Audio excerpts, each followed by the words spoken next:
Kalau kita ada dalam perusahaan yang bermasalah, kita adalah bagian dari masalah perusahaan tersebut, suka nggak suka.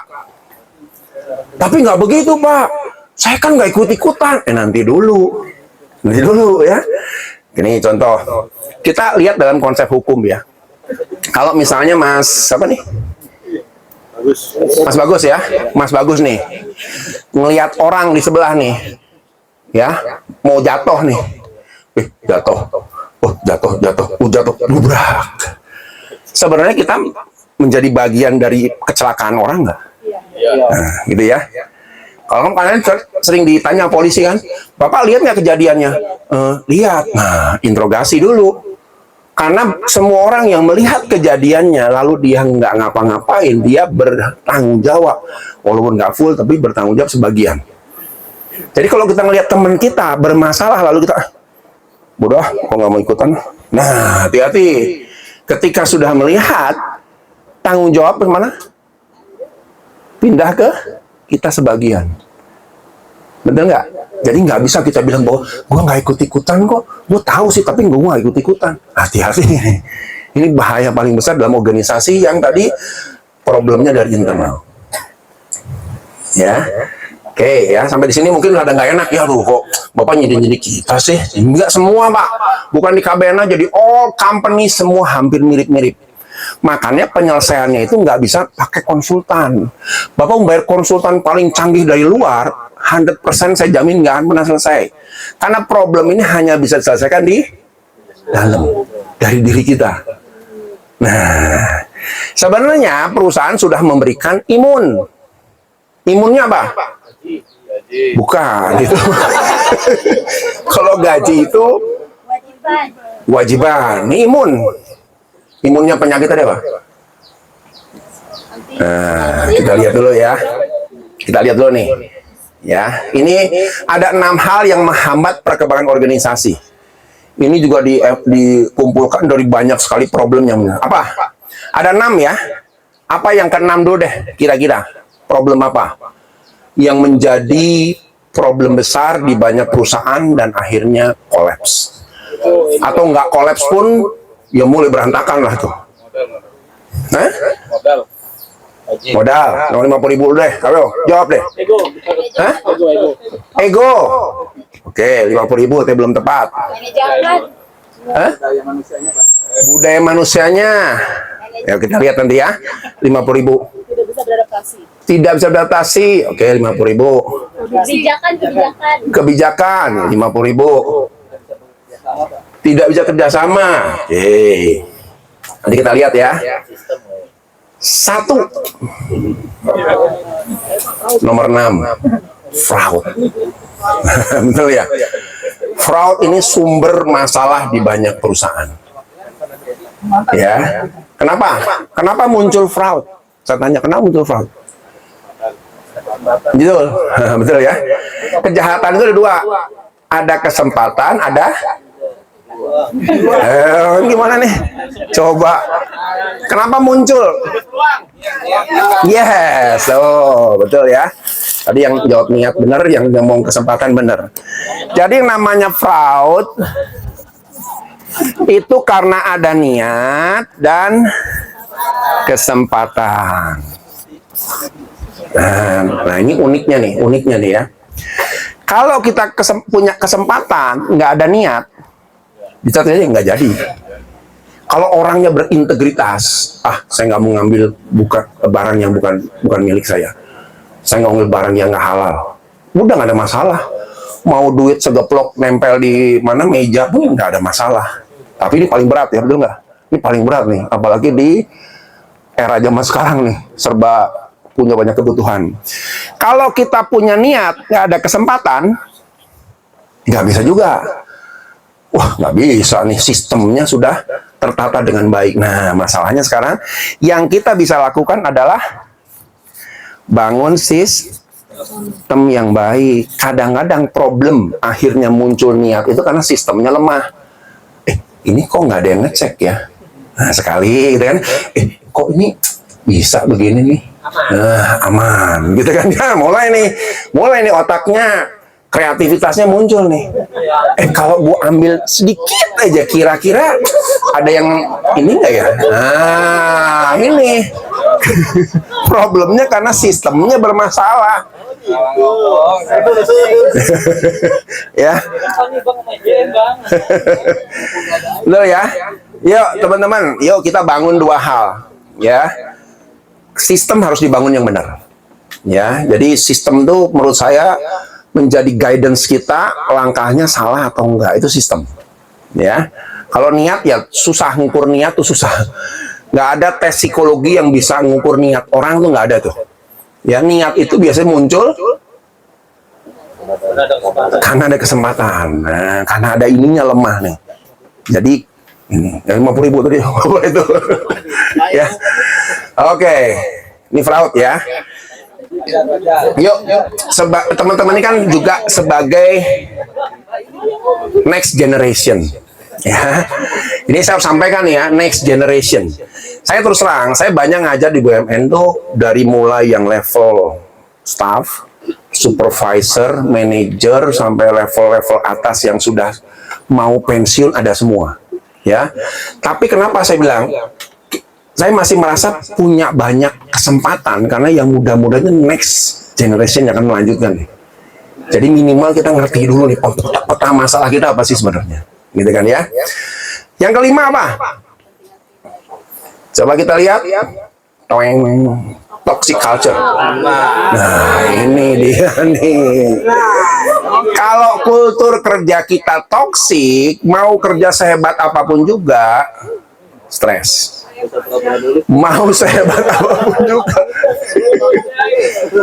Yuk kita bangun toxic culture-nya, jangan toxic. Toxic itu apa sih? Coba nih wanita biasanya. Apa toxic itu apa sih istilah toxic?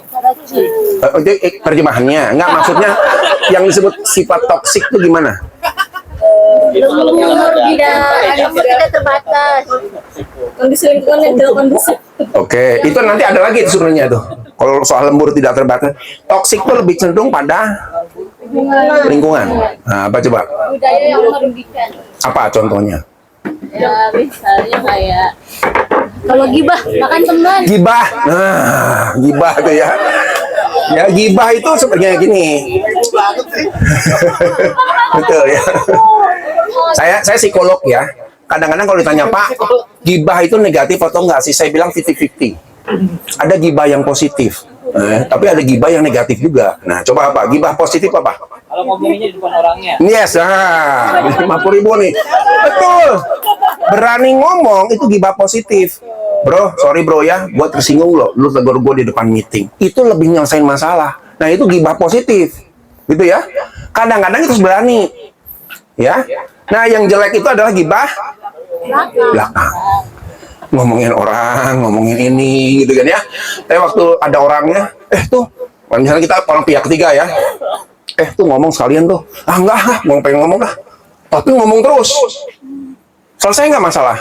Nah, inilah toksik salah satunya nih, gibah. Ya. Yang lain, ayo, cowok-cowok apa kira-kira? Yang disebut toksik apa? Hah? Apa? Pengaruh buruk. Contohnya apa? Pengaruh buruk tuh. Absen.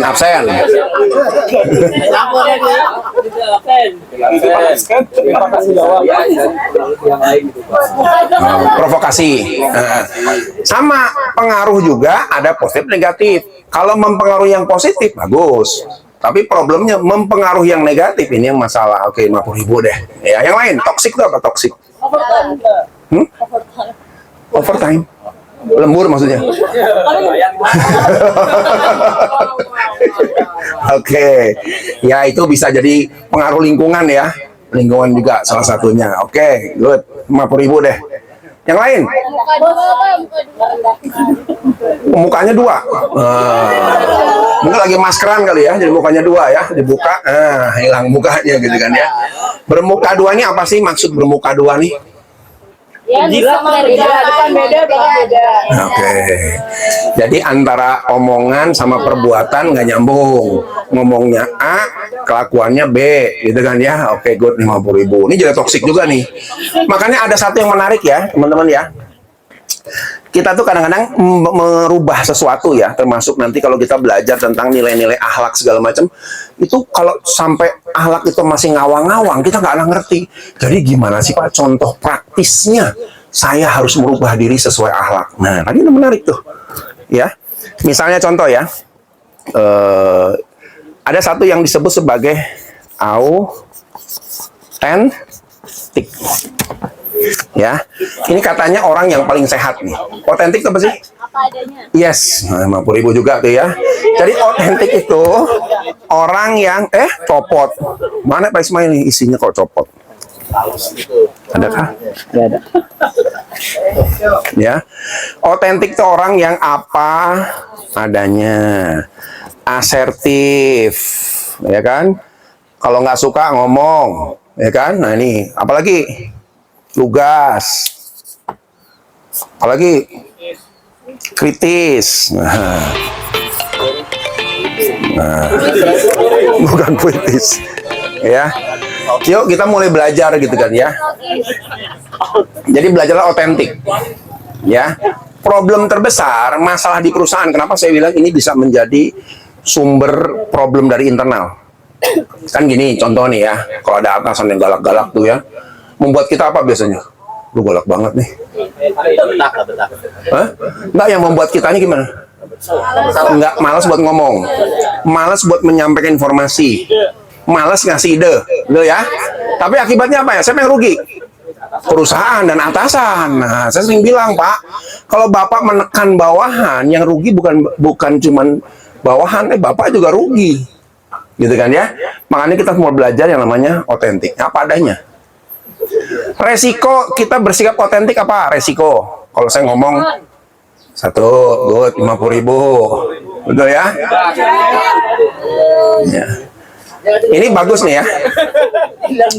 Sebenarnya itu konsekuensi dari otentik, ya kan?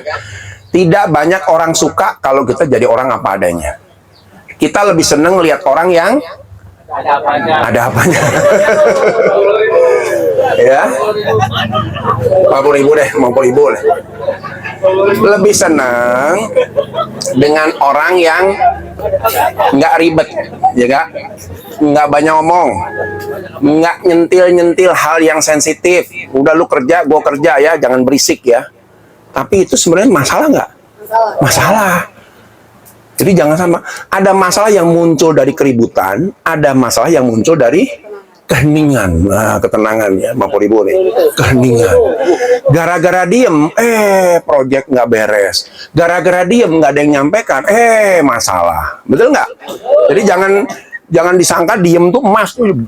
Silent is gold. Itu udah lewat, Pak, zamannya. Sekarang, segala sesuatunya harus komunikasikan, bicarakan, komunikasikan, sampaikan. Even waktu nyampaikan, reaksinya gimana? Biasa aja. Satu, biasa aja. Apalagi reaksi yang nolak, denial. Nggak gitu, lu sembarangan nurun gua lo. Padahal nggak, datanya begini, lu nggak enak ya, lu mau jokin gua ya. Nah, biasa gitu ya. Dan itu yang kita takutkan. Makanya kita nggak bisa jadi orang apa adanya, ya kan? Takut. Takut temen gua ribut deh. Man, jangan kaget tadi kata Mas apa nih, beli coklatnya? Kayak Mas Fajar. Konsekuensi terburuk dari kita autentik adalah mungkin orang nggak suka. Tapi ingat, ya, ada titik, mungkin awal nggak disukai ya. Tapi titiknya apa? Titik. Pada saat titik kita disebut sebagai orang apa? Bukan. Integritas. Betul nggak? Oh, kalau ngomong sama Mas Fajar, udah A, B, udah. Gua nggak akan debat lagi karena orangnya jelas. Betul nggak? Kadang-kadang begitu.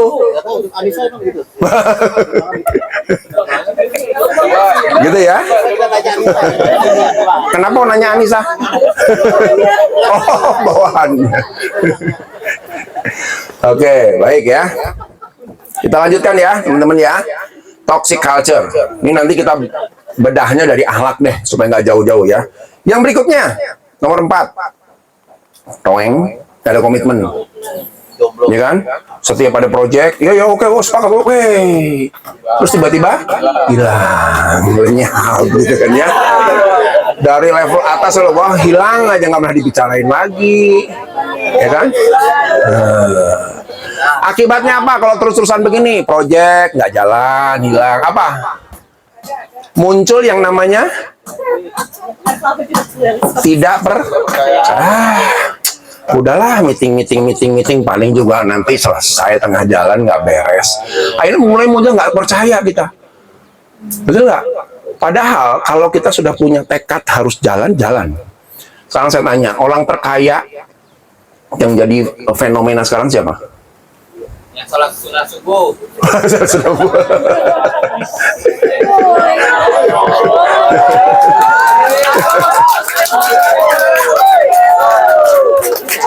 Oke. Oke, siapa yang jadi ikon sekarang? Ikon dunia lah. Hah? Oke, good. Elon Musk, Bill Gates udah lewat Elon Musk. Ya. Sekarang saya tanya, dia kan mengaku menaruh berapa satelit? 1.255 satelit. Makanya bisa pakai Starlink, ya kan? Mungkin nggak banyak orang lihat ya, tapi nyatanya bener loh. Karena penerbangannya aja seminggu 2 kali. Udah kayak ojek 2 kali, masang tuh, diam-diam dipasang semua selalu di atas. Makanya jangan kaget, banyak provider keder sama namanya Starlink. Udah yang kecil, nanti Starlink kerjasama sama handphone. Jadi teman-teman udah nggak pakai provider yang ada di bumi nih, langsung di langit nih. Bisa kebayang gak tuh? Ya kenapa? Tipikal orang apa coba? Dia kalau udah punya keinginan, yuk jalanin dong, saya pengen punya ini. Semua timnya mau nggak mau mikirin habis-habisan. Dia setiap 3 bulan sekali keliling ke seluruh perusahaannya. Ditanya, ini dari sekian banyak siapa yang masih komit, siapa yang enggak? Yang nggak komit, out. Langsung dipecat hari itu. Twitter waktu dibeli, yang dipecat siapa? Direkturnya, pendirinya Twitter, pecat. Sampai bingung, Pak, janjinya kan saya tetap dipekerjakan, nggak bisa. Saya membuat Twitter gaya baru, udah nggak cocok lagi.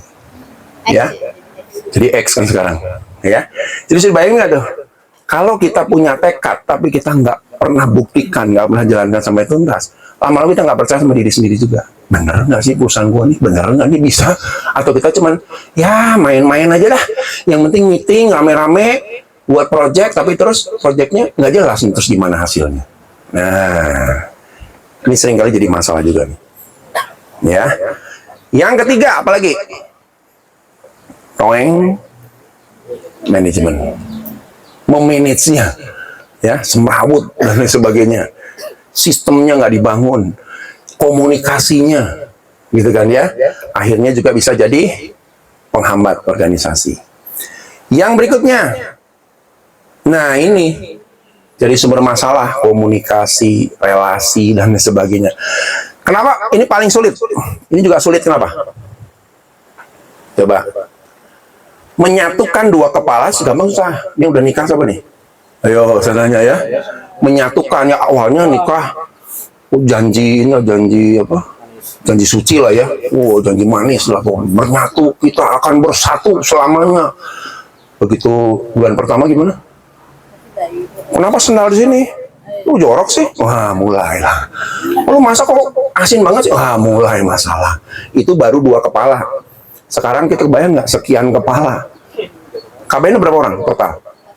400. Itu luar biasa tuh, sekian kepala, sekian pemikiran, sekian keinginan jadi satu. Makanya banyak perusahaan harus mulai berpikir, ini mau gimana nih? Supaya komandonya jelas dari A sampai Z. Yang kedua. Yang nomor 1 apa? 100.000 kalau bisa jawab. Nomor 1. Yo, nomor 1. Belum, bukan. Nomor 1. Toeng. Nah, leadership. Suka, tidak suka. Kalau kita bicara perusahaan, itu kuncinya adalah garis komandonya jelas. Who is the, siapa leadernya, gitu kan ya.